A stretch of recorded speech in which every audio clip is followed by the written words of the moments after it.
Alright, and we're back. Sorry about the technical difficulties. Take your tag in, put it through your hook eye, okay? What I like to do when I'm tying my knots, I leave my fishing pole on the ground so I have both hands to tie my knot, okay?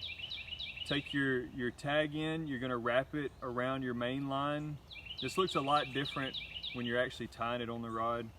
Twist it around 6 to 8 times, don't get caught up with all that. Take the very end of your fishing line. You've got a hole right here at the end of your hook from where your line is. Put that tag in through that hole right there. And then there's really one more step, but you don't really have to do it. I do this all the time. And then you can hold it with your teeth and you can cinch down that knot, and that is what your knot is going to look like. That's your clinch knot. Alright, I'm going to undo this. I'm going to show you one more knot, and then I think that's going to be just about it. This is called a Palomar knot, okay? Feel free to go back and watch this later on to see how I tied these knots again. I've got my hook. With my line, I'm going to double my line, okay, just like this. So I've got my line doubled. I'm going to take the end of my line that I doubled, I'm going to put that through my hook eye. So now I have 2 sets of line going through my hook eye. I'm going to do a simple overhand knot, kind of like I would when I'm tying my shoes. All right, I've still got a hold of the end of my line loop, okay, because this comes in handy. All right, then with my other hand I'm holding the main line and the very end of my tag line, okay. But I've made an overhand knot.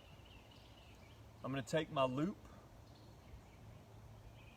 I'm going to go all the way around my hook or my bait. The reason I say bait is I also use this knot for things like square bills and stuff like that.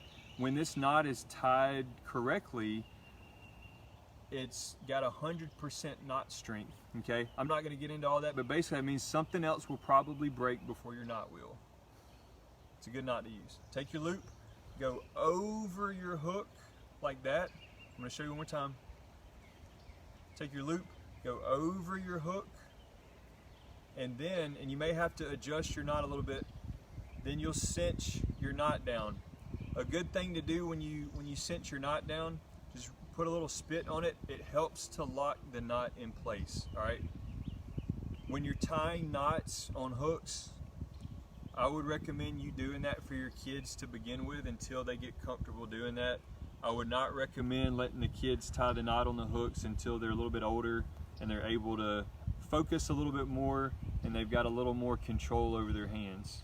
That's a Palomar knot.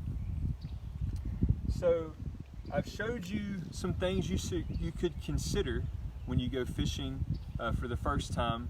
I would recommend, one, not spending a whole lot of money to begin with, buying just a few things that we might have mentioned today. If you don't have fishing equipment already, go buy a cheap spin cast rod, which looks like this. The line's already on there. Use one of the 2 knots that I showed you today and tie a rooster tail or a J hook on there. Put some bait on there and go fishing. The point is to have fun with your kids, have fun with your family, get outside a little bit. But I do want to stress, put on some sunscreen, put on some bug spray, check the rules and regulations before you go. Buy a fishing license if you're going to go fish on public land.